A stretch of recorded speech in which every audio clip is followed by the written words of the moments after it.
வணக்கம் தமிழக உறவுகளுக்கு மீண்டும் ஒரு தகவலோடு கூட சந்திக்கும் என்ன சொன்னால், பல பேர் விமானச்சீட்டுகளை பெற்றுவிட்டு விமானச்சீட்டிலிருந்து காசுகள் வரையில கொள்ளையில் இப்படியான பிரச்சனை இங்கே சந்திக்கிறார்கள். அதுக்கு என்ன செய்யலாம் இப்படியான கேள்வியோட இங்கே கூட சந்திக்கிறோம்.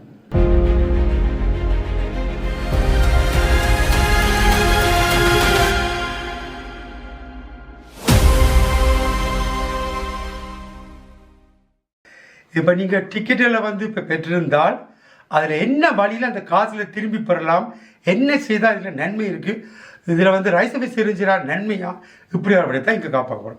நீங்கள் என்ன நினைக்கிறீங்க அதை பற்றி? அதாவது ரைஸ் இப்போ சீக்கிரம்னு சொன்னால் ட்ராவல் இன்சூரன்ஸ் என்றைக்கு நீங்கள் ஒரு ட்ராவலிங் பண்ணிக்க அது உங்களோட ட்ராவல் பண்ண முடியாமல் போனால் உங்களோட டிக்கெட்டை திருப்பி ரீஃபண்ட் பண்ணுறதுக்கு ஒரு விதத்தில் பயணப்படும்.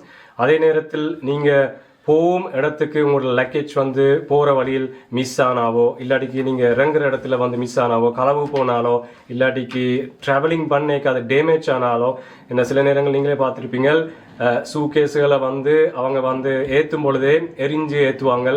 அப்போ வரும்போது நீங்கள் உள்ளுக்குள்ள ஏதாவது விலை கூட்டின விஷயங்கள் வச்சுருந்தா அது உடைஞ்சு வந்திருந்தால் அதுக்கு யார் பொறுப்படுப்பாங்கன்னா இந்த இன்சூரன்ஸ் செஞ்சுருந்தீங்கன்னு சொன்னால் இதெல்லாம் அதுக்குள்ளே கவர் ஆகும்.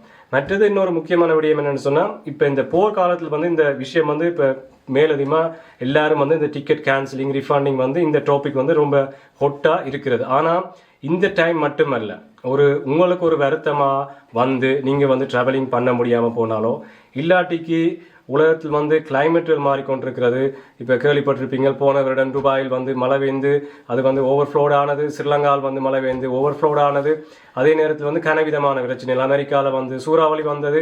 அப்போ இப்படியான இடங்களில் நீங்கள் மாட்டுப்பட்டு இருக்க டிக்கெட்டுகள் ஃப்ளைட்டுகள் கேன்சல் ஆனால் என்ன செய்யலாம், அதை எப்படி நீங்கள் பெற்றுக்கொள்ளலாம்ன்றதுக்கு முக்கியமாக ட்ராவல் இன்சூரன்ஸ் செஞ்சுருந்தீங்கன்னு சொன்னால் உங்களுக்கு இது கட்டாயமாக ஒரு முக்கியமான விடயமாக இருக்கும். இல்லை, இன்னொரு விடயம் என்னென்னு சொன்னால், நீங்கள் டிக்கெட்டை பெறும்பொழுது சிலர் நீங்கள் உங்கள்கிட்ட ரைஸ் ஆஃபீஸர் வெளியில் செய்து வைங்க. ஒரு ஃபேமிலிக்கு இவ்வளோ தான் பேர்மெண்ட் இருக்கும், 4 பேருக்கு குடும்பத்தை சேர்ந்து ஒரு வசதி செய்யும்போது நீங்கள் பார்க்கலாம் எவ்வளோ பேர்மெண்ட் இருப்பாங்க. ஏன்னு சொன்னால் சில ஏர்லைன்ஸ் இருக்குன்றது. சில பார்த்தீங்கன்னா ஏர்கேடா வேறு ஏர்லைன்ஸ் நீங்கள் டிக்கெட் எடுத்தால் நீங்கள் போயிடன்னு சொன்னால் நீங்கள் 5 ராப்படும் பெற முடியாது. அப்படியான ஏர்லைன்ஸும் இங்கே இருக்குது. வேறு ஏர்லைன்ஸ் நான் சொல்ல விரும்பல. இப்படியான பிரச்சனை இருக்கும் பட்சத்தை நீங்கள் இப்படி ஒரு ட்ராவல் இன்சூரன்ஸ் செய்து வச்சுக்கணும்னு சொன்னால், சில நேரங்களில் நீங்கள் போயில உங்களுக்கு ஒரு வருத்தம் சம்பந்தம்னா அந்த வருத்தம் மெடிக்கல் சர்டிஃபிகேட் எடுத்து கொடுத்து அந்த ட்ராவல் இன்சூரன்ஸ்லேருந்து நீங்கள் காசை பெற்றுக்கொள்ளலாம். அது கண்டிப்பாக நீங்கள் சும்மா போகாமல் இருந்து நீங்கள் பெற முடியாது. கண்டிப்பாக நீங்கள் ஏதாவது காரணம் காட்டணும். ஏதாவது வருத்தங்கள் அதில் நீங்கள் ஒரு 4 பேருக்கு ஒரு ஃபேமிலி செய்திருந்தால் 4 பேருக்கு ஒரு ஆளுக்கு வருத்தம் உண்டாலும் காட்டினால் உங்களுக்கு டிக்கெட் காசை திரும்ப பெறக்கூடிய நிலப்பாடு இங்கே இருக்கின்றது. ஆகவே சில ஏர்லைன்ஸ் இருக்குது. இந்த நாட்டில் இருக்க சுவிஸ் ஏர்லைன்ஸ் ஏர்கார்டெல்லாம் அவர் டிக்கெட்டை பெற்ற பிறகு சில இடத்துல சொல்லுவாங்க, நீங்கள் போயிடண்டால் நோ ஷோவோ இன்னும் நீங்கள் போயிடண்டால் காசை நீங்கள் பெற முடியாத பிரச்சனை இங்கே இடத்துல இருக்குது. ஆகவே தான் இந்த ரைஸ் பேருக்கு நீங்கள் செய்து வைக்கிறது உங்களுக்கு நன்மை. அந்த விடயத்துக்காக தான் இங்கே இந்த விடயத்தை நான் கொண்டுருக்கோம். பட் 2வது விடயம் என்னென்னு சொன்னால், இந்த ரைஸ் ஆஃபீஸ் செய்கிறனால நன்மைகள் இருக்குது. நான் சொன்னது போல் லக்கேஜ் காணாக போனால் வேறு பிரச்சனைகள் சாமான் உடஞ்சால் கொண்டா பல விஷயம். அதிலே சில பேர் பார்த்தீங்கன்னா சில வேண்டால் அந்த ரைஸ் ஆஃபீஸர் நீங்கள் 1000 ரூபாய் டிக்கெட் எடுத்தால் 5 வீதம் சொன்னால் 50 ரூபாய் கட்ட வரும். அதுக்குள்ளேயும் சில விடயங்கள் அடங்கும். 5 வீதம் கட்டினால் தனியாக இவ்வளோ தான் பேக்கேஜ் இருக்கும். கூடின ஒரு 20 கூட கட்டும்போது பேக்கேஜாக அது அடங்கும். இப்படியான விடயம் இங்கே இருக்கின்றது. மற்றது முக்கியமான விடயம் என்னன்னு சொன்னால், அதான் அண்ணா சொன்ன போல நீங்கள் என்ன விதமான இன்சூரன்ஸ் செய்றீங்க, எவ்வளோ அமௌண்ட்டுக்கு இன்சூரன்ஸ் பண்ணி இருக்கணும். நீங்கள் தனியாக 2000 ஃப்ராங்குக்கு மட்டும் இன்சூரன்ஸ் பண்ணி இருந்து நீங்கள் 4 பேர் டிக்கெட் போட்டு 5000க்கு டிக்கெட் போட்டிருந்தா 2000 ஃப்ராங்க் தான் உங்களுக்கு கிடைக்க போகுது. சில இன்சூரன்ஸில் உங்களுக்கு சேல்ஸ் ஆல்ட் இருக்கும். என்ன சொன்னால் அவங்க கழித்து போட்டு நீங்கள் கட்டும் தொகைன்னு சொல்லி 200 ஃப்ராங்கோ 100 ஃப்ராங்கோ 50 ஃப்ராங்கோ அப்படியான சொல்யூஷன்கள் இருக்குது. மற்றது எந்தெந்த இடத்துல நீங்கள் ரைஸை சீக்கிரம் செஞ்சு கொள்ளலாம்ன்ற ஒரு விஷயத்தையும் நான் உங்களுக்கு விளக்கமாக தரேன். சில இடங்களில் பார்த்தீங்கன்னு சொன்னால், இப்போ அதுக்கும் பொதுவாக ஆன்லைனில் புக் பண்ணிக்கே உங்களுக்கு காட்டுவாங்க நீங்கள் அதை மேலதிகமாக செய்ய போறீங்கன்னு. ஆனால் நீங்கள் பார்த்தீங்கன்னு சொன்னால் ஒரு ரைஸை சீக்கிரம் இல்லாட்டி ஒரு டிக்கெட்டுக்கு நீங்கள் செய்யக்கே அதுக்கே 40-50 ஃப்ராங்க் அவங்க கேட்பாங்க. நீங்கள் வருடாந்தம் 2 தடவை 3 தடவை போகிறீங்க, அது ஃபேமிலியாக போகிறீங்கன்றக்க நீங்கள் அப்படி செய்கிறத விட வருஷம் செய்கிற ஒரு மெயினான ஒரு ரைஸ் சீக்கிரம் செஞ்சுருந்தீங்கன்னு சொன்னால் உங்களுக்கு அதில் கனவிதமான பெனிஃபிட்ஸ் அதில் அடங்கும். சில பேருக்கு வந்து கிரெடிட் கார்ட்லேயும் வந்து செஞ்சு வச்சிருப்பாங்க அந்த ரைசர் ஷூட்ஸ்ன்னு சொல்லி கிரெடிட் கார்ட்லேயும் இருக்கு. நீங்கள் கிரெடிட் கார்டில் பே பண்ணிக்க அதுலேயும் வந்து இருக்கும். ஆனால் அதுலேயும் வந்து நீங்கள் கவனிக்க வேண்டிய விஷயம் வந்து அண்ணா சொன்ன மாதிரி 5 ரூபாக்கும் இருக்குது 50 ரூபாக்கும் இருக்குது. அதுக்குள்ளே என்ன அடங்கி இருக்குது அந்த பாலிசி டேர்ம்ஸ் அதுக்கு என்னன்றதை வந்து முக்கியமாக நீங்கள் வந்து தெரிஞ்சு கொள்ளணும். உங்களுக்கு ரைஸை சீக்கிரம் செய்யணும்னு சொன்னால் நீங்கள் எனி டைம் வந்து எங்களோடையும் வந்து நீங்கள் தொடர்பு கொள்ளலாம். உங்களுக்கு நாங்கள் வந்து அதுக்குரிய விடயத்தையும் சொல்லி தந்து உங்களுக்கு ரைஸை சீக்கிரம் செஞ்சு தரக்கூடிய சந்தர்ப்பமும் நாங்கள் வந்து உருவாக்கி தரலாம் உங்களுக்கு. மற்ற என்று சொன்னால் இப்போத்த காலகட்டத்தில் வந்து பல பேர் எனக்கு டெலிம் அடித்திருந்தார்கள். இன்றைக்கு ஒருத்தர் அடித்திருந்தார். நான் வேறு ஒரு ட்ராவல் ஏஜென்சியில் நான் டிக்கெட்டை பெற்றிருந்தேன். அதில் வந்து நான் திரும்பி வரவில்லை. வேறு டிக்கெட் எடுத்து வந்தேன். வந்த இடத்துல வந்து அந்த காசு எவ்வளோ வர மாட்டேன் அதனால் எங்களால் சொல்ல முடியாது என்றால் நான் ரைஸை வச்சுக்கிற படியை தான் சொல்கிறேன் என்று சொன்னால் அது விடயம் வந்து என்னென்னு சொன்னால் அவர்களுக்கு தான் தெரியும் அந்த எந்த ஏலஸ் கட்டானா கட்டார் எவ்வளோ கொடுக்குறேன்னு சொல்லி அப்படி கொடுக்கும் பட்சத்து வந்து அந்த காசை கொடுத்தாரு. அதில் இன்னொரு பிரச்சனை இருக்குது. சில சொல்லினோம் அண்ணா அவங்கள இந்த நாங்கள் போகிறோம் என்றால் முழு காசும் திரும்பி வரமாடு கண்டிப்பாக முழு காசும் வேறும். இப்போ நீங்கள் 800 டிக்கெட் தான் 800 வேறும். அதே இன்னொரு பிரச்சனை இருக்குது. ஒரு ரைசை பீரை வச்சிருந்தால் அவருக்கு வேலைக்கு சம்பளம் வாடகை மற்றது அவர் வந்து கட்டார் கடிச்சு கதைச்சி கட்டாரோட அவரு மற்ற மினக்கணும் கதைச்சிட்டு உங்கள் டிக்கெட்டை ரீஃபண்ட் பண்ணுற அந்த பிரச்சனை இருக்குது. அதுக்கான ஒரு போஸ்டரை வந்து அவர் எடுப்பார். சில 40 ரூபா சில 50 ரூபா அப்படியே விஷயம் இங்கே இருக்குது. அதுக்கு அவங்க கூட முழு காசு எடுக்க முடியாது. 40 ரூபா 50 ரூபா வந்து கண்டிப்பாக நீங்கள் ஒரு 6 கொஸ்டின் கட்ட தான் போகும். அப்படி ஒரு நிலைப்பாடும் இருக்குது. பலவை எடுத்தாலும் அங்கே எடுத்துருந்தால் அந்த விடையிலுங்க நாங்கள் எங்களால் சொல்ல முடியாது. என்றால் டவர்ஸ் வச்சிருக்கவே நீங்கள் உங்களுக்கு என்ன பிரச்சனை அவருக்கு என்ன நடந்தது உங்களுக்கு என்னது எங்களுக்கு தெரியாது. இப்படியே பிரச்சனை இருக்கின்றது. இப்போ இந்த விடைங்களை நான் சொல்ல முடியும். நீங்கள் வந்து ரைஸ் செய்திருந்தால் நீங்கள் அதில் வர காசு எடுத்து மிச்ச காசை நீங்கள் சேர்வில் கொடுத்து பெறக்கூடிய ஒரு விடயமும் இங்கே வந்து இருக்கின்றது.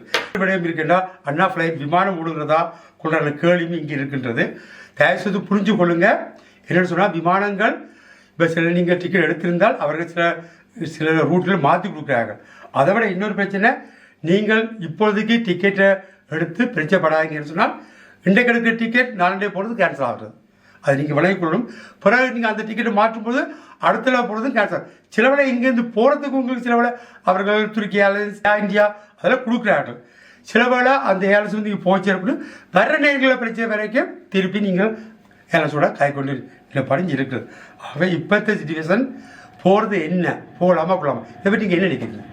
அதான் நாங்கள் இன்னொரு வீடியோவில் சொல்லியிருந்த மாதிரி முக்கியமான விடயம்னு சொன்னால் உங்களுக்கு தேவையான ஒரு விஷயம் இருந்தால் எமர்ஜென்சி இருந்தால் இல்லாட்டிக்கு ஓகே நீங்கள் இப்போ ஹாலிடேக்கு போகணும் இப்போ அதுவும் எங்களால் விளங்கி கொள்ள முடியுது. என்னென்னு சொன்னால் நீங்கள் வேலைக்கு சரிங்க பிள்ளைகளோட ஹாலிடேக்கு போகணும் அந்த டைமில் வந்து பிள்ளைகளுக்கு வந்து அன்றைக்கு நீங்கள் எங்கே போகலாம்னு சொன்னால் இந்த சண்டை நடக்கிற ஏரியா தவிர்த்து வேறு இடங்கள் இருக்குது எவ்வளோ நாடுகள் இருக்குது அங்கே அந்த ஏரியா பக்கம் நீங்கள் கண்டிப்பாக ட்ராவல் பண்ணுங்கள்.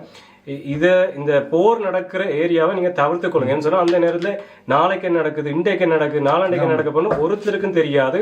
ஒவ்வொரு நாளும் பிரச்சனையின் இது எல்லைகள் வந்து முட்டி கொண்டு இருக்கிறது. எந்த நேரம் என்ன நடக்கலாம் என்று சொல்லி கொண்டது இல்லை. அதால தான் ஏர்லைன்ஸ் மூலமும் வந்து இது விஷயத்தை வந்து என்ன செய்யலாம்னு சொல்ல முடியாம தான் அவங்களும் வந்து நிடிச்சு கொண்டு போய் கொண்டிருக்கிறாங்க. அப்போ நீங்களும் அதை புரிந்து கொண்டு இந்த சிச்சுவேஷனை ஹேண்டில் பண்ணலாம். ஆனால் அதே நேரத்தில் வந்து ஒரு அவசரமான ஒரு துக்க விஷயமோ இல்லாட்டிக்கு ஒரு எமர்ஜென்சியோ ஒரு சீரியஸோண்டா அதை தவிர்க்க முடியாமல் போகத்தான் போகணும். அப்போ வந்து என்ன உங்களுக்கு பெஸ்ட் வழி இருக்குதோ அதை நீங்கள் வந்து ஆராய்ஞ்சு அந்த இடத்துல வந்து பாருங்கள்.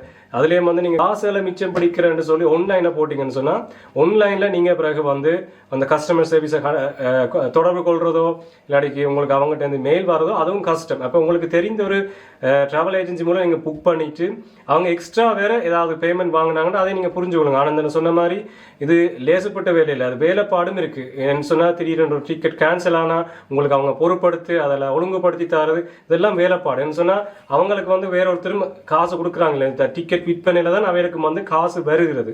அப்போ அவங்களும் வந்து இதில் வந்து ஒரு சார்ஜ் எடுக்கிறது வந்து ஒரு இயல்பான ஒரு விஷயம் தான். அதை நீங்கள் புரிந்து கொண்டு நடந்து கொண்டீங்கன்னு சொன்னால் உங்களுக்கும் நன்மை அவங்களுக்கும் நன்மை எல்லாருக்கும் ஒரு நன்மையான ஒரு விஷயமா இருக்கும். ஓகே, ஒரு நல்ல விடயம். இப்போ எல்லாம் கேள்விப்பட்டிருப்பீங்க. அதான் விடயம் சொன்னால் நீங்கள் சில பேர் பல பேர் இந்த சொன்ன மாதிரி அடித்த ஊருக்கு போகிறோம் அங்கே போகிறோம் நாங்களும் கொஞ்சம் டிக்கெட்டில் கொஞ்சம் நாள் ஒரு 2-3 கிலோ நிப்பாட்டிக்கிறோம் தான் இப்படி அமைச்சு டிக்கெட்டை போகிறோம் கேன்சல் ஆகுது இப்படி அமைச்சுன்னா பல அடிச்சு கேட்கணும் அன்னை ஓடுது ஃப்ளைட் அது இப்படியான வேறு ரூட்டில் வந்து சுற்றி ஓடுன்றது. ஆனால் ப்ரைஸில் கூட இன்றைக்கு ஒருத்தர் நல்லா அடிச்சிருந்தார்.